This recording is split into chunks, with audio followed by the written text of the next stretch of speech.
Have you ever imagined owning a supercar? The kind that instantly grabs attention the moment it hits the road. The kind that makes people stop mid-sentence just to look, with performance figures that almost don't feel real for the price.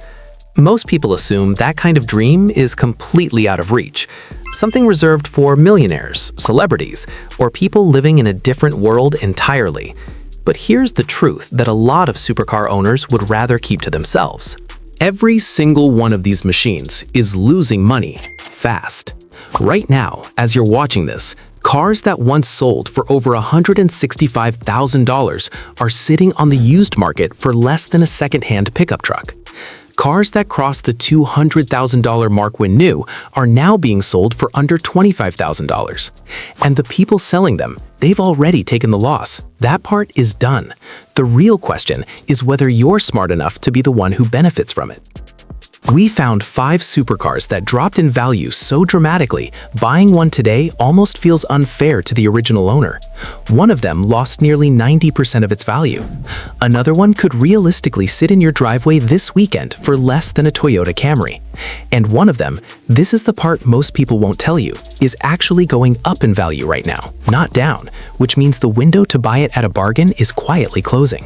We saved the most shocking one for last. Stay with me until number 1, because that car alone could completely change how you think about buying luxury vehicles. Number 5. The BMW i8. Back in 2009, at the Frankfurt Auto Show, BMW revealed something that didn't just turn heads. It stopped conversations. The i8 looked like it had been pulled straight out of the future. Low, sculpted, futuristic, with sharp lines, glowing accents, and those iconic scissor doors that lifted upward like something from a science fiction movie. Even people who weren't car enthusiasts couldn't ignore it. Production officially began in 2014 with a starting price of $136,625. And for that price, you weren't just buying a car, you were buying a statement. A carbon fiber body, an advanced hybrid system, and a combined 357 horsepower from a tiny 1.5-liter 3-cylinder engine paired with an electric motor. It sounded unusual on paper, but in reality, it pushed the car from 0 to 60 in just 4.2 seconds. BMW produced just over 20,000 units before ending production in 2020. And for a while, it held its place as one of the most unique cars on the road. Then, something changed. The value didn't just drop, it collapsed. Today, a 2014 BMW i8 sits at around $38,000 according to Kelley Blue Book. That's roughly a 70% drop from its original price. And in some cases, cars have sold at auction for as little as $24,000. So what went wrong? The same technology that made the i8 feel futuristic in 2014 quickly became standard across the industry. Hybrid systems improved, electric cars took over headlines, and suddenly the i8 didn't feel as groundbreaking as it once did. On top of that, concerns about battery replacement costs made buyers hesitate, and the carbon fiber construction, while impressive, made repairs more complicated and expensive than most people expected. But here's where it gets interesting. By 2025, some experts began suggesting that the i8 might be transitioning from a depreciated experiment into a future collectible. That means the price may have already hit its lowest point. And if that's true, the smartest buyers are the ones paying attention right now. Number 4. The Jaguar F-Type. When Jaguar introduced the F-Type in 2013, it wasn't just another sports car release, it was a return to something iconic. The brand hadn't produced a 2-seat sports car since the legendary E-Type, and that history followed the F-Type everywhere it went. For many enthusiasts, this wasn't just a car, it was a continuation of a legacy. The F-Type delivered exactly what people hoped for: sleek design, aggressive stance, and a driving experience that felt alive. The top models came equipped with a supercharged V8 producing up to 575 horsepower, and the sound? Loud, raw, unapologetic. Even at low speeds, it demanded attention. At launch, prices started around $65,000 for the base V6 and climbed well beyond $100,000 for higher performance V8 versions. Jaguar even offered a manual transmission on certain V6 rear-wheel drive models, something that instantly made it more appealing to driving purists. But time moved on. Production ended after the 2024 model year as Jaguar committed to going fully electric. And once that decision was made, early models began slipping deeper into the used market. Today, a 2013 or 2014 F-Type V6 coupe can be found for around $20,000 to $25,000. That's a loss of roughly 60 to 70% over 10 years. Data from IC cars confirm this trend across millions of vehicles.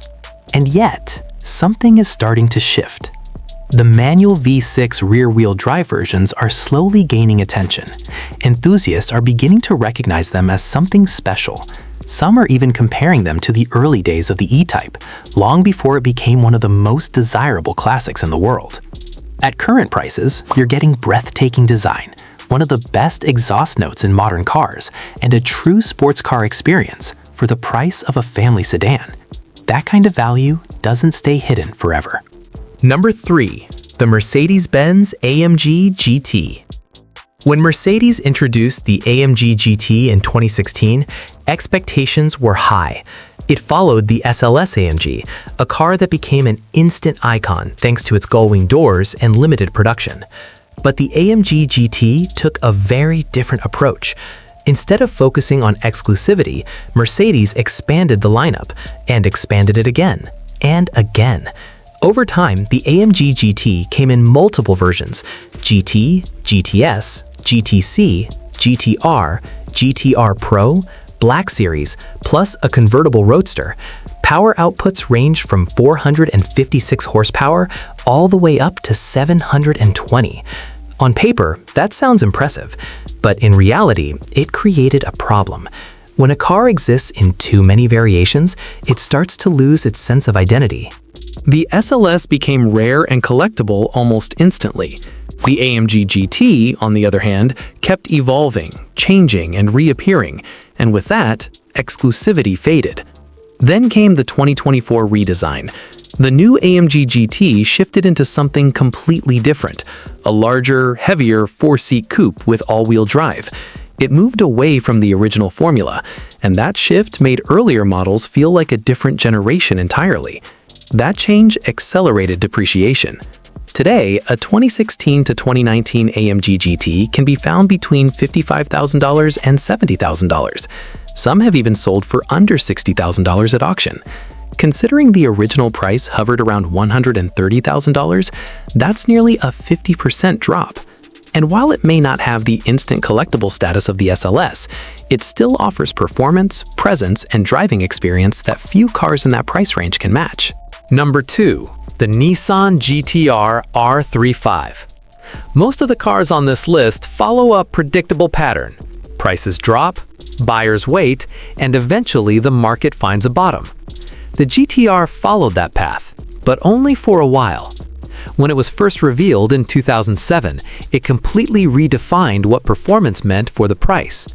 By the time it reached showrooms in 2009, it was already being compared to cars twice its cost. Under the hood sat a hand-built 3.8-liter twin-turbo V6. Each engine was assembled by one of 4 master craftsmen, known as Takumi, who signed their name on it before it left the factory. That level of detail gave the GT-R something most cars in its category didn't have: a sense of identity. Production ran for nearly 18 years, ending in 2025 after around 48,000 units were built worldwide. And here's where things changed. Instead of continuing to drop, prices stabilized. According to Haggerty, base models held their value, while high-performance Nismo versions began climbing. Some even sold for over $300,000, more than their original price. A base GT-R in excellent condition now sits around $59,500, and parts availability is already starting to tighten. The GT-R isn't on this list because it's cheap today. It's here because it used to be, and while people were waiting for it to get even cheaper, the opportunity disappeared. Number 1. The Bentley Continental GT, first generation. Every car on this list lost value, but this one tells a completely different story. When Bentley launched the Continental GT in 2003, it wasn't just a luxury car, it was a statement. With a price tag between $165,000 and $180,000, it delivered a W12 engine, handcrafted interior, and a level of presence that made every arrival feel important. It wasn't just transportation, it was an experience. Today, that same car can be found for as little as $15,000 to $25,000. That's up to 90% depreciation. But there's a reason it dropped that far. Owning one is expensive. Really expensive. An oil change alone can cost between $500 and $700. Brake pads can run up to $2,500. Replace the rotors, and you're adding another $3,000 to $5,000. Even something as simple as tires can cost over $1,000 each. And statistically, there's about a 58% chance of a major repair within 5 years. That's what scares most buyers away. But for those who understand what they're getting into, it creates an opportunity. A well-maintained example with full service history, a clean inspection, and properly addressed suspension issues can offer one of the most luxurious driving experiences available at a fraction of the original cost. Without that documentation, though, the purchase price is just the beginning of a much bigger expense. 5 cars, 5 completely different outcomes. The BMW iH showed how quickly innovation becomes normal. The Jaguar F-Type delivered emotion, sound, and design, then quietly stepped aside. The AMG GT lost its exclusivity through constant variation. The GTR built a reputation over time and held its value because of it. And the Bentley Continental GT proved something simple but important.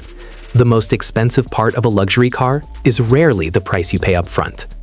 If you found this useful, the like and subscribe buttons are right there. And if you've ever owned one of these cars, share your experience in the comments. I genuinely love to hear what it was really like.